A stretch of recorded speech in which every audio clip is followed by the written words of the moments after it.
Ke ki dakate ni da kyau. Duk wanda ya dora ki a keken bera akan ki shiga sabgata ko ki wannan bidiyon ba masoyinki bane ba.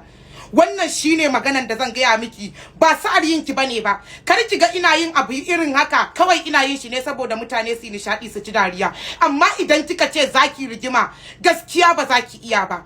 Sabida na san cewar ba za ki iya din bane, shi yasa na gaya miki ba za ki iya ba. Nake miki kashe.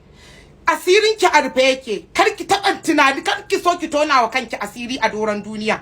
Kar ki sa duniya ta fara miki wani irin kallo. Ki fita daga cikin sabgata tunda ba sabgar ki na shiga ba. Ina magana ne akan mawakan da suka zo suka yi waka, suka yi batanci, aka dauki hoto na akan su nake yin magana.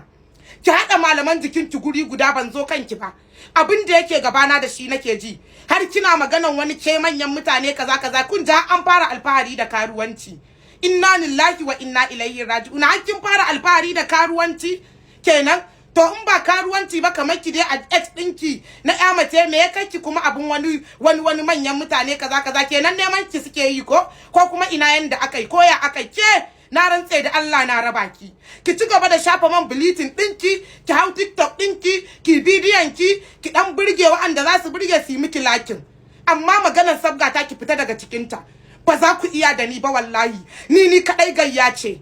Ni kadai nake taro yaki na tarewa kaina, ki ji in gaya miki. Ba za ki iya ba tun wurwuri abu wani sarkin. Kina dan shafa manki asirin ki rufe, kina saka kayan ki, kina sawa su dan yi miki kyau, ki fito kimamin a ƙara samun wasu abubuwan, shine kuma za ki shiga sabgan murja. Sai ki bari wa'anda ake yi da su shiga. Ko neman shishigi ne? Nake jin neman shishigi ne da neman fada da neman gurin neman gindin zama. To mu kaɗai muke gayya, mu kaɗai muke wa kanmu, kuma ba ka sanin mutum waye shi sai ka shiga harkarsa. Ubangiji Allah ya baki sa'a. Bana kaiwa malami kuɗi na ki je ki tambaya ki ji. Bana kaiwa, ni nake tashi tsayuwar dare in ta gaya wa Allah sako na akan duk wanda ya dame ni wallahi. Kowane ne shi akan wanda ya dame ni nake tashi nake hana kaina bacci na kaiwa Allah kokena. Bari ki ji in gaya miki. Sannan idan ta wata hanya kike tunani zaki bullo, wallahi sai dai ki sara.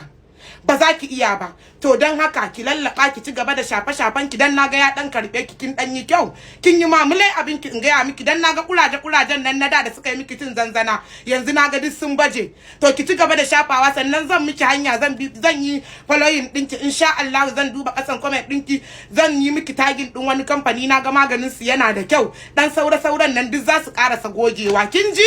Shine shawara, sai an jima.